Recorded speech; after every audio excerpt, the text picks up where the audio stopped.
Hey everyone, recently one of our subscribers, Sai, cracked a Java backend developer interview at EXL. He has shared his complete interview experience with me along with the questions. Guys, I will give the answers as well just to give you the context. Basically, he applied through LinkedIn and he had total 4 years of experience. The interview process had two technical rounds, both were based on Java fundamentals, multi-threading, Spring Boot and microservices concepts. Okay. So guys, in this video I will go round by round, and guys, if you want to share your interview experience then fill out the form below in the description. So guys, basically in the first round Sai said that the interviewer first spent some time understanding his background, the projects he worked on and the technologies he used.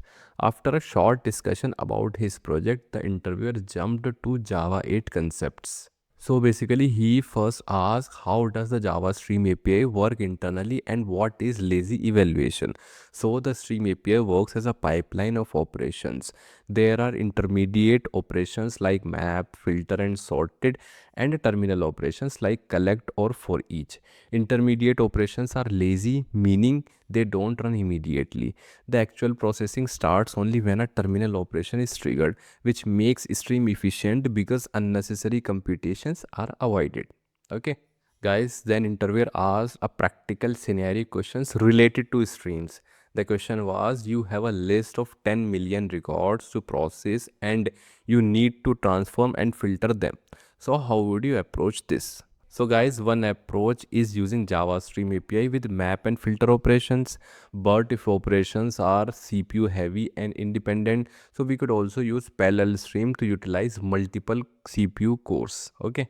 So guys, since I mentioned parallel stream in the previous answer, then interviewer immediately asked a follow-up question on parallel stream.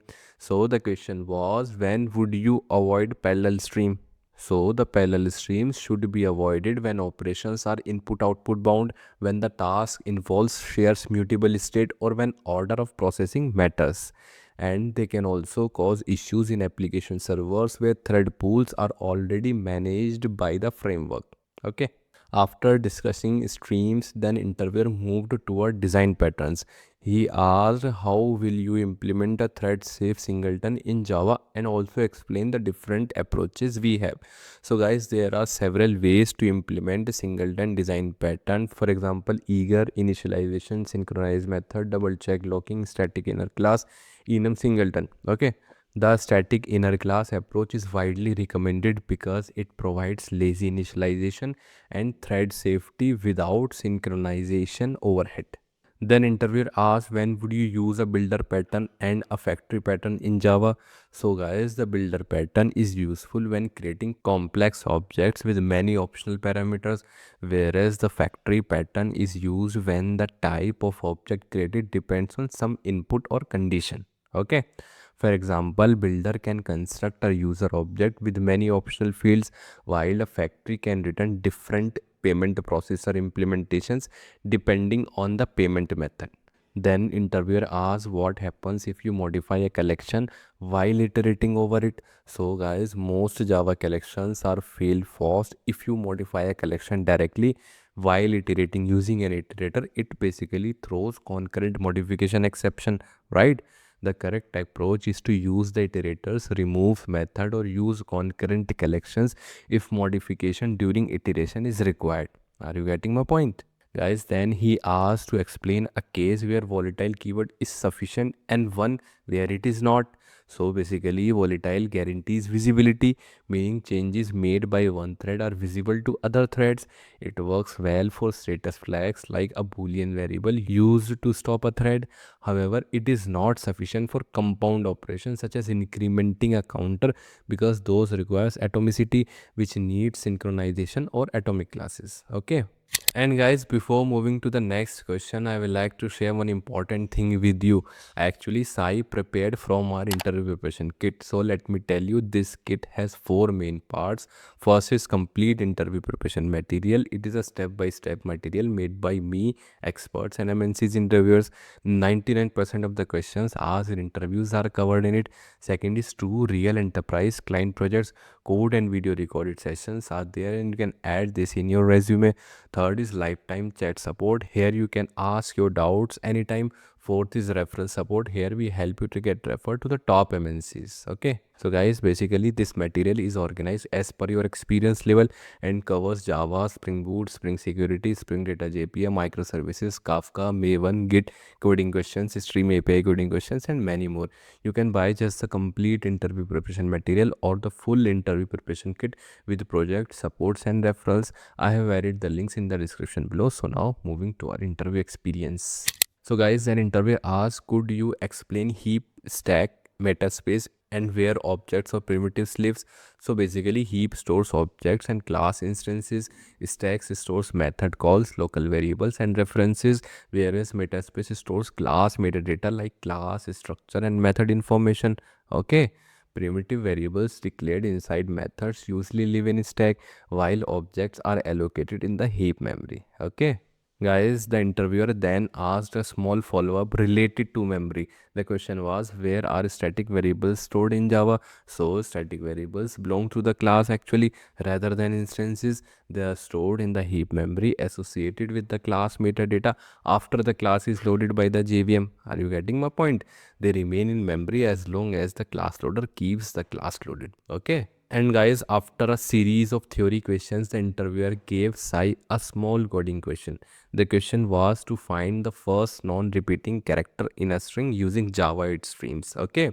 So guys, let me tell you the approach. You have to first convert the string into a stream of characters, group them using character sort grouping by, and count their occurrences, and then filter characters whose count equals 1, and then finally return the first character with the frequency 1. That would be the approach of this coding problem. Okay. After this coding question, the first round ended, guys. According to the site, the interviewer was mainly checking Java fundamentals, concurrency basics, and problem solving ability. Okay. Now, guys, let's move to the second technical round, which was more focused on Spring Boot and microservices. So guys, in the second round, Sai said that interviewer directly started with the Spring Boot concepts. He asked to explain the Spring Bean lifecycle. So the lifecycle starts with bean instantiation, then dependency injection happens. After that, initialization callbacks like post contract or initialization bean are executed. Okay, the bean is then ready for use when the application shuts down. Destroy callbacks like a pre-destroy are executed. Are you getting my point? Guys, then interviewer moved into transaction management. So this is important topic. He asked, how does Spring Data JPS transactional work? Which propagation do you use most in your project? So transactional creates a transaction boundary around a method.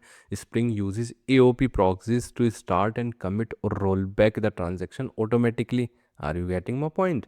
The most common propagation used is required, which joins an existing transaction or creates a new one if none exist. Okay. The interviewer then asked a tricky follow-up question on the transactional. If a method annotated with transactional is called from another method inside the same class, will it work? So this is very important question. So the answer is no, it will not work. Spring transactions rely on proxy objects. Internal methods calls inside the same class bypass the proxy, so the transactional behavior is not applied. Okay. Next, interviewer asked, how would you implement inter-service communication in a Spring Boot microservice architecture? This is also very important question. So guys, there are multiple approaches. REST APIs using web client or REST template is the first approach. Fiend clients for declarative REST communication would be the second approach. Messaging systems like Kafka or RabbitMQ for asynchronous communication would be the third option, right? The choice depends on whether the communication should be synchronized or event driven. Are you getting my point? Then interviewer asks, what is the difference between field injection and constructor injection, which is preferred in your project? Okay. So the field injection injects dependencies directly into the fields using auto add keyword, whereas constructor injections dependencies through the constructor. Constructor injection is a preferred because it supports immutability, improves testability, and ensures required dependencies are provided during object creation.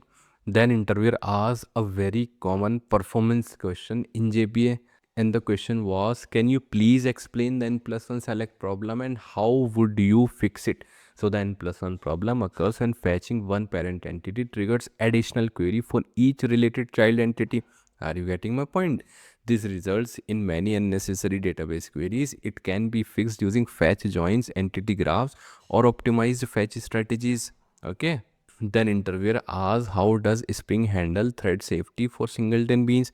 So Spring creates only one instance of a singleton bean, but it does not guarantee thread safety.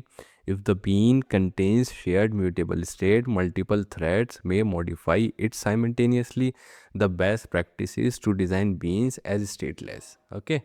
Then he asks what happens if you have two beans of the same type in Spring. So basically, guys, Spring will throw no unique bean definition exception because it cannot decide which bean to inject. This can be resolved by using qualifier annotation, marking a bean as a primary annotation, or injecting a collections of beans. Okay. Then guys, he asks that your Kafka consumer processes a message and an exception occur. What happens and how would you handle this messages related issues in your project? So the message may be retried depending on the consumer configuration. If the message always fails, it becomes a poison pill. A common solution is sending such a message to a dead letter topic, that is DLT, after a certain number of retries. Okay. Then interviewer asks what is the difference between save and flush method. So guys, save persists the entity but does not immediately flush the changes to the database, whereas save and flush forces to the persistence context to flush changes instantly. Frequent use of save and flush method can reduce performance due to unnecessary database writes. Okay. Then guys, he asked that why might async not work in a Spring Boot application.